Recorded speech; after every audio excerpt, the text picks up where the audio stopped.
Et si, dans le lâcher-prise, se cachait une forme de puissance? Et si le contrôle n'était pas toujours du côté qu'on croit?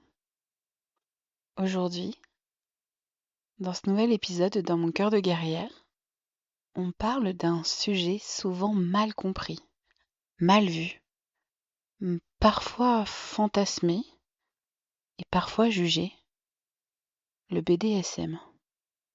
Mais loin des clichés, on va surtout parler de confiance, de vulnérabilité et de liberté intérieure.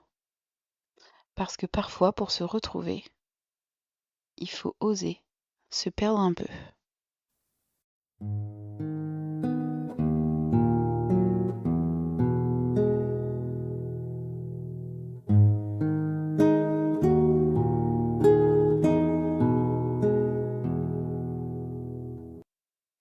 Quand on dit BDSM, beaucoup imaginent immédiatement le cuir, les chaînes, la domination, le silence des films américains.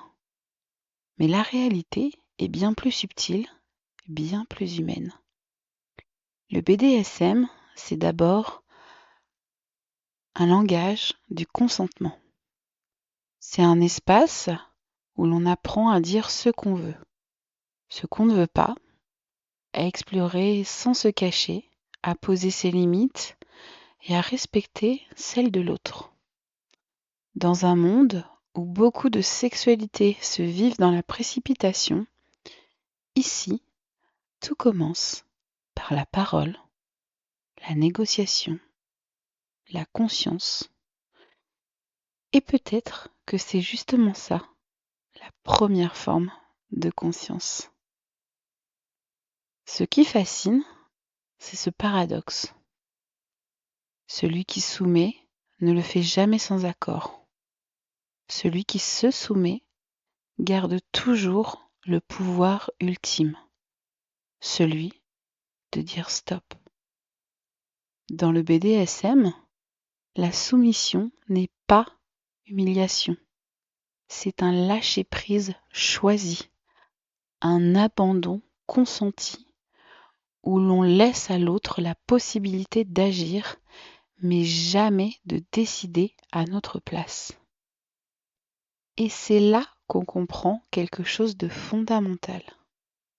La confiance n'est jamais aussi forte que quand on accepte d'être vulnérable. C'est un peu comme dans la vie, dans l'amour. Plus on se ferme par peur d'être blessé, moins on laisse place à l'intensité. Le BDSM, c'est aussi une école d'écoute.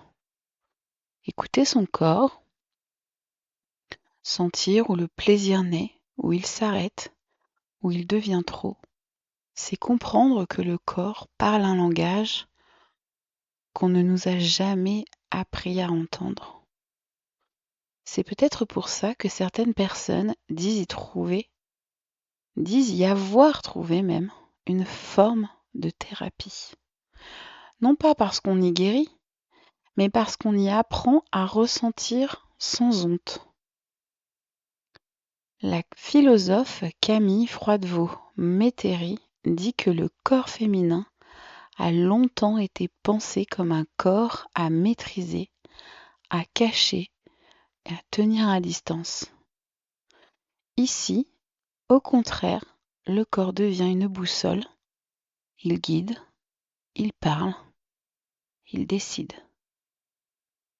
Dans beaucoup de pratiques BDSM, il y a des rituels, des mots de sécurité, des codes, des gestes.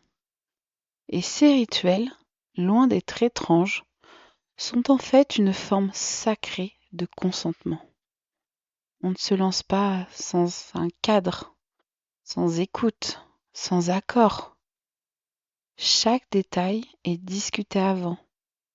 C'est une façon de dire « je te vois, j'entends ta limite et je respecte ton nom ». Et si on y réfléchit, ce cadre clair, cette conscience de l'autre, c'est peut-être ce qui manque parfois dans la sexualité ordinaire.